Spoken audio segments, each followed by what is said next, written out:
Hello class, this is another example of using trig identities to solve trig equations. In this particular problem, it's actually broken down into two parts. So there's a show that component, which is what we're used to in this lesson, and then followed by another trig equation, which if you look carefully, is actually very similar to the show that part one. So here we go. Now remember, for these, it's easiest if we just treat everything as sine and cos. So I'm going to write this down as one long um, line for the numerator. So cosec theta is 1 on sine theta, plus sec theta is 1 on cos theta, over 1. Let's do this as 1 plus sine theta on cos theta. So I hope you can see that's the numerator here divided by the denominator. From here, I'm going to make these one fraction. So the left-hand side becomes sine theta cos theta. For sine to become these two, it's missing a factor of cos. For cos to become this denominator, it's missing a factor of sine. The exact same way, this 1 plus cos, I'm going to write that as cos theta over cos theta plus sine theta over cos theta.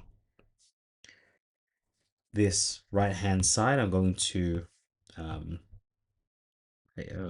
can see that's going to be cos. So actually, I'll show you here.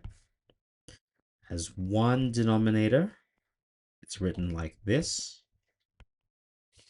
But I'm going to take the reciprocal and multiply. So we're dividing by a fraction. We're going to multiply by the reciprocal, cos theta, over cos theta plus sine theta. And this left hand, well, this one here in the numerator remains the same.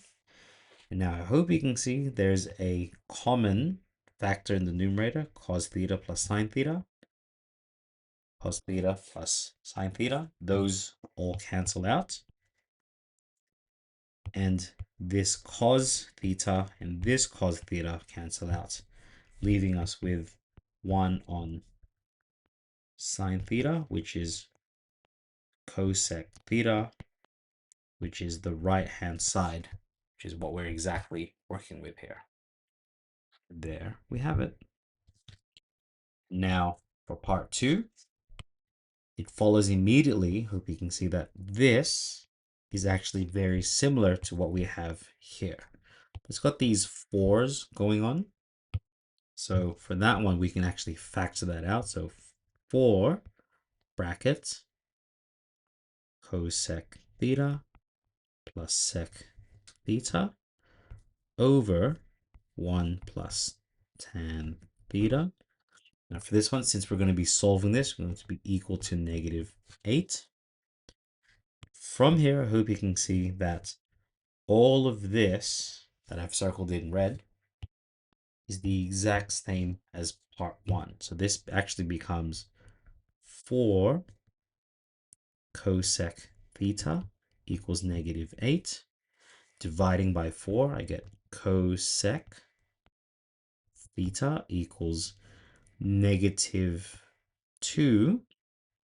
Remember, cosec is 1 on sine theta. So I'm going to take the reciprocal of both sides. So essentially, I'm raising both to the power of -1, like so. So this makes this flip back to a sine theta equals -1/2, because Making this a reciprocal, it becomes negative 2 over 1. Its reciprocal is negative half. Then from here we can solve this. I'm going to let this be x to get our quadrant 1. Sine inverse of positive half. Inverse of half is 30 degrees, which is pi on 6. But this, remember, is quadrant 1. Looking at our domain, we're looking at the domain from 0 to 2 pi. And sine is negative in quadrant 3 and 4. So going back to theta, this is going to be quadrant 3 is pi plus pi on 6. And quadrant 4 is 2 pi minus pi on 6. So into our calculators, 1 plus 1/6 is 7 pi on 6. And 2 pi minus 1/6, 2 minus 1/6 is 11 pi on 6. Sorry, just doubting myself here. Half. Yeah, pi and 6. And these are our two solutions for this problem. So I hope that's given you an insight into how we can utilize trig identities as part of a trigonometric equation. Hope to see you in the next video. Best of luck.